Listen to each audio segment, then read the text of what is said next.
সংস্কারমূলক এবং সংস্কার করে মৌলিক স্বাধীনতা রক্ষা করার যুদ্ধ।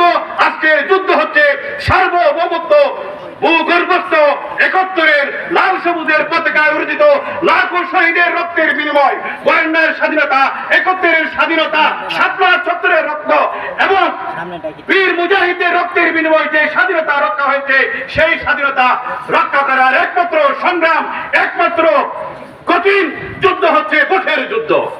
এই যুদ্ধকে আমরা অবশ্যই ইতিহাসের পাতায় আমরা হচ্ছে 70তম কুনতুম খায়রা উম্মাতিন উখরিজাত লিন-নাস তা'মুরুনা বিল মা'রুফের 70তম সভ্যতা রয়েছে। সবচেয়ে সর্ববৃহৎ এবং সর্বশ্রেষ্ঠ সভ্যতা হচ্ছে উম্মতে মুহাম্মাদিয়া। আমরা কুতুবুনা সাবা, আমরা সেই 70তম সভ্যতাকে পূরণ করে দেশকে একটি সাম্য, মানবতা এবং ইকুয়ালিটি এবং জলে এবং স্থলে, পাহাড়ে, পর্বতে সব জায়গায় সাম্যতাকে আমরা উন্নয়ন করে ইসলামের সূর্যকে বলন্দ করব। সেই সংগ্রামের জন্য অবশ্যই আমরা ভোট যুদ্ধ পরিণত হতে হবে। ভোট যুদ্ধ হবে কুফর এবং ইসলামের যুদ্ধ। আল কুফরু মিল্লাতুন ওয়াহিদার যে দুই ফলসফা রয়েছে, সেই যুদ্ধকে আমরা আলিঙ্গন করতে হবে।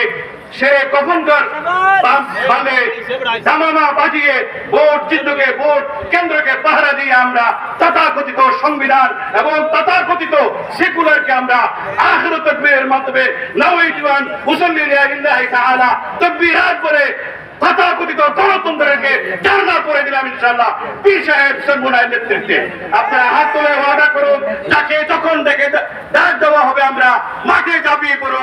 আমিরুল মুজাহিদিন পীর সাহেব সরমুনার নেতৃত্বে নারে তাকবীর, নারে তাকবীর, ভারত পাকা জিন্দাবাদ, ইসলামী আন্দোলন জিন্দাবাদ, ইসলামী আন্দোলন জিন্দাবাদ, তথাকথিত গণতন্ত্র নিপাত যাক।